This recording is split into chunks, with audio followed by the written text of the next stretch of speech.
Season ఏదైనా indoor plants ని కాపాడుకోవడం చాలా పెద్ద టాస్క్ కదా.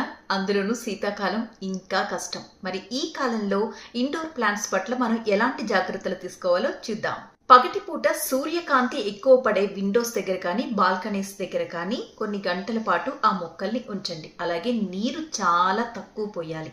మీరు మట్టి పైభాగంలో వేలు పెట్టి చూస్తే అది తడిగా ఉందనుకోండి, వాటర్ అవసరం లేదు. అదే డ్రైగా ఉంటే కాస్త వాటర్ స్ప్రింకిల్ చేస్తే సరిపోతుంది.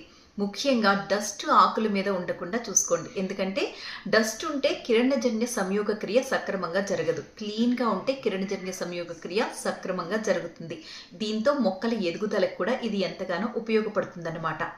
అండ్ మొక్క వేర్లు చలికి కుచించుకుపోకుండా ఉండడం కోసం మట్టి పై భాగాన మీరు కొబ్బరి పీచు కానీ గడ్డి కానీ పరిచినట్లయితే మొక్కలు సురక్షితంగా ఉంటాయి. లైక్ మనం బెడ్షీట్స్ ఎలా కప్పుకుంటాం వెచ్చగా, అలాగే రాత్రిపూట మొక్కల్ని అస్సలు బయట ఉంచొద్దు. నవంబర్ నుంచి ఫిబ్రవరి నెల వరకు చలి ఎక్కువగా ఉంటుంది కదా, సో మొక్కల ఎదుగుదల కూడా చాలా తక్కువగా ఉంటుంది. ఇలాంటి సమయంలో మీరు కుండీలు మార్చడం అనే పని అస్సలు పెట్టుకోవద్దు. వాటిని ఉన్న చోటే భద్రంగా ఉంచండి.